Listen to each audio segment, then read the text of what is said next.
For 216 years, our elections, though bitterly contested, have featured the philosophies and characters of candidates who were clearly qualified.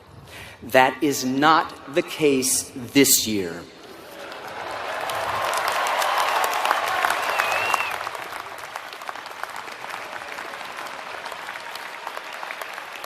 One is glaringly not qualified. So before you do anything with your well-earned degree, you must do everything you can to defeat the retrograde forces that have invaded our democratic process, divided our House, to fight against, no matter your political persuasion, the dictatorial tendencies of the candidate with zero experience in the much maligned but subtle art of governance.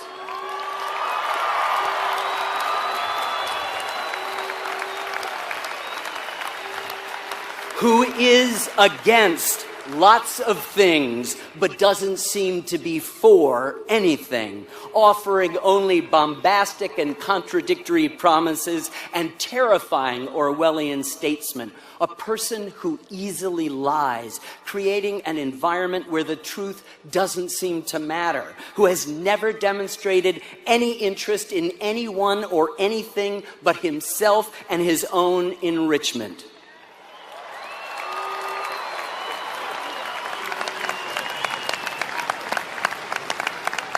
Who insults veterans, threatens a free press, mocks the handicapped, denigrates women, immigrants, and all Muslims, a man who took more than a day to remember to disavow a supporter who advocates white supremacy and the Ku Klux Klan. An infantile, bullying man who, depending on his mood, is willing to discard old and established alliances, treaties, and long-standing relationships. I feel genuine sorrow for the understandably scared and they feel powerless people who have flocked to his campaign in the mistaken belief that, as often happens on TV, a wand can be waved and every complicated problem can be solved with the simplest of solutions. They can't. It is a political Ponzi scheme. And asking this man to assume the highest office in the land would be like asking a newly minted car driver to fly a 747.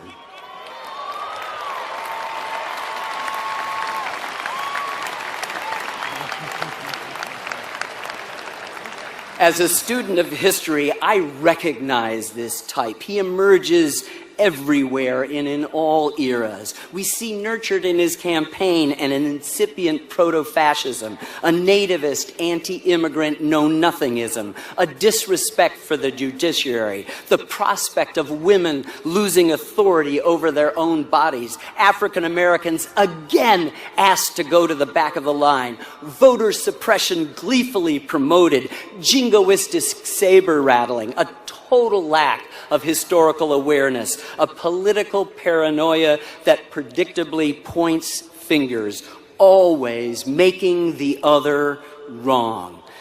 These are all virulent strains that have at times infected us in the past, but they now loom in front of us again, all happening at once.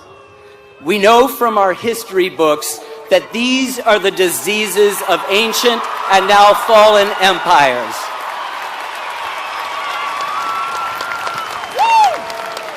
We know from our history books that these are the diseases of ancient and now fallen empires. The sense of commonwealth, of shared sacrifice, of trust, so much a part of American life, is eroding fast, spurred along and amplified by an amoral internet that permits a lie to circle the globe 3 times before the truth can get started. We no longer have the luxury of neutrality or balance or even bemused disdain. Many of our media institutions have largely failed to expose this charlatan, torn between a nagging responsibility to good journalism and the big ratings a media circus always delivers. In fact, they have given him the abundant airtime he so desperately craves, so much so that it has actually worn down our natural human revulsion to this kind of behavior. Hey, he's rich, he must be doing something right. He's not.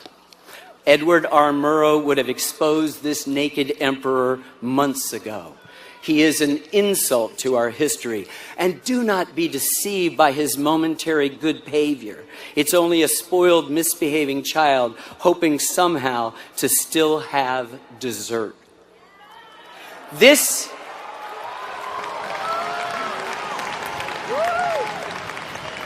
And do not think that the tragedy in Orlando underscores his points. It does not. We must disenthrall ourselves, as Abraham Lincoln said, from the culture of violence and guns, and then we shall save our country. This, ladies and gentlemen, is not a liberal or conservative issue, a red state, blue state divide. This is an American issue. Many honorable people, including the last two Republican presidents, members of the party of Abraham Lincoln, have declined to support him. And I implore those Vichy Republicans who have endorsed him to please reconsider. We must remain committed to the kindness and community that are the hallmarks of civilization and reject the troubling, unfiltered Tourette's of his tribalism.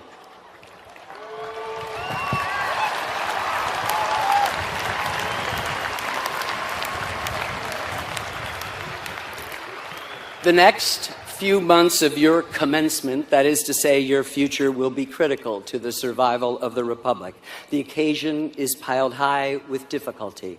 Let us pledge here today that we will not let this happen to the exquisite yet deeply flawed land we all love and cherish and hope to leave intact to our posterity. Let us nobly save, not meanly lose, the last best hope of Earth.